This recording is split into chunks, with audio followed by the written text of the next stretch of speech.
So today, I want to ask a question that I'm sure has been simmering in the minds of many Nigerians, and that is, why is the government quick to announce new appointments, but slow or outright reluctant when it comes to implementing meaningful reforms?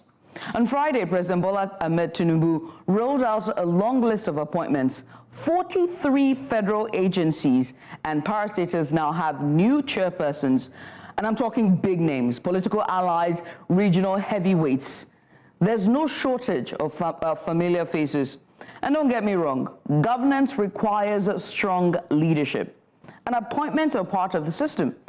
But here's the kicker. What exactly is this system?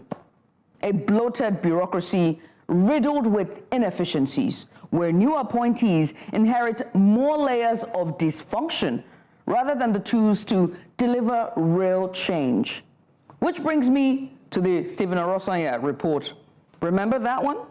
A decade ago, this landmark report called for the rationalization of government agency to eliminate duplication, improve efficiency, and cut waste.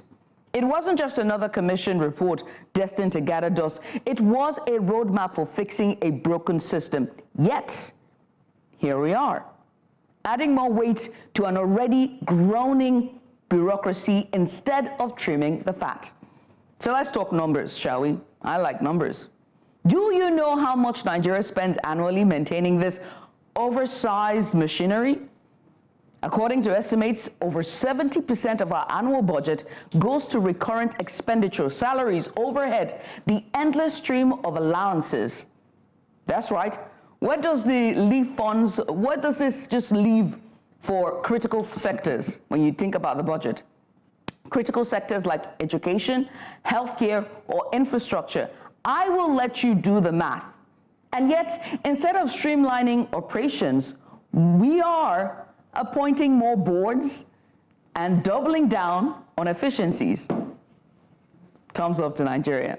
But here's the irony.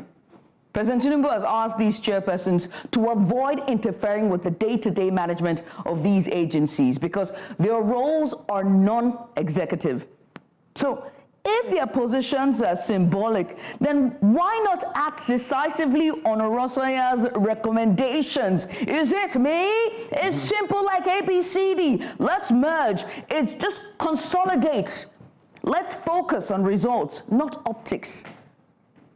The time to act is now. We can't afford this waste. We are broke. We can't keep sinking money into structures that serve more as political patronage pipelines than as engines of governance. It seems governance is just a word, buzzword at this point. We don't really know it. So here's my humble call to President Bola Tinubu. Good morning, sir. And his administration. Akushe, sir. Well, sir. Yes, sir. Good morning, sir. Sir, I've come again with my problem, eh? Sorry, sir. Please, fulfill your promise to Nigeria. Your promise was to restructure Nigeria's governance framework. You said you were going to implement the Oronsaye's report, and we're still waiting. And Nigerians are watching, and we are tired of waiting. We need leadership that prioritizes reforms over rewards, action over announcements. The Oronsaye report is not a relic. It's a lifeline. So let's stop the delays, cut through the red tape, and put Nigeria on a path to lead effective governance. The question isn't just about these appointments. It's about legacy, Mr. President. And I know you like those. You like legacy. We've seen it. So how will history remember this administration? Is it as one that built a stronger Nigeria, or one that swelled its ranks and squandered its resources? Only time will tell. But for now, it's time for answers. It's time for actions. Nigerians deserve nothing less. And as always, we will bring nothing less than the best for you right here on Breakfast Extra. Mazino comes into the... Thank you very much. Let me see. This is good, great. You never allow me to introduce you. You just jumped inside this. I know, I'm auditioning for something. Remind me to tell you what I'm auditioning for later at the end of the show. That's why I'm in a suit today. Well, my co-host, you know, everybody. Thank you very much. How you doing? Oronsaye Report, huh? We're back to that again? We have to now. We can't keep having symbolic heads. It's like, oh, it's non-executive heads. It's just heads. It's just heads. It's okay, but tell you something about legacies in Tinubu. I do agree with you that he's trying to. Oh, he loves legacies. Calabar Highway. He loves legacies. But then again, I will say that these legacies are long overdue because we ought to have had some of these structures, which I would imagine that you're also referring to, that he's trying to leave as legacies for Nigeria. I think that it's long overdue. So let's give him an opportunity. Let him do. Please, I beg. Do what exactly? Leave legacies. What legacy? Oh, Lagos Calabar Highway. In any case, grand one, thank you very much. As always. In about a minute, I'm going to be bringing to you guys the strips, and which is why I'm here. But remind me about the audition and exactly why I am. Oh, yeah, so yeah, the audition and After. No, you have to tell us now. I will tell you after, I promise. Oh, okay. Yeah.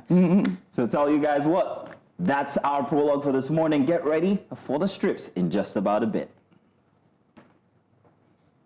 Oh, hang on a second.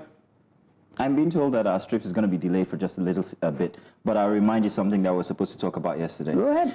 Remember I told you about the Instagram proliferation of likes, ads, people, and everything is burgeoning. Everybody is back on Instagram. And you said that you knew why. Why? Why was this, do you think? So the reason is that when they came back to Instagram, so it was from TikTok. When they came back to Instagram from TikTok, what happened was, I think it was more alluring, and then they realized that they needed. So the creators on TikTok abandoned Instagram altogether. And so just a simple threat of the fact that TikTok could be taken away, that's the point. They decided to come on Instagram and establish. So even though TikTok is back, they've now realized that they have to establish all platforms as well. I think it's the biggest tool. And I really want this to be studied across universities, the effect of that threat on TikTok.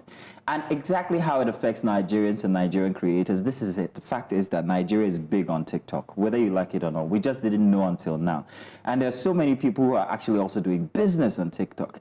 And these businesses are not just limited to Nigeria location, but also the rest of the world. Because all those likes you were getting, some of them was from around the world. So that threat that America was going to pull back, that was it for Nigeria as well. We were going to be affected, but thank goodness. But welcome to Instagram. Welcome back to Instagram. Yeah, I mean, I'm having a swell time. On Instagram? On Instagram. Well, TikTok is where I'm at, because recently there's a new trend on TikTok. It's called TikTok University. What does this do? Oh gosh, I absolutely love it. So there was, it started out with Professor, I've forgotten her name now, and she just put out a video and said, welcome to TikTok University for all of my students.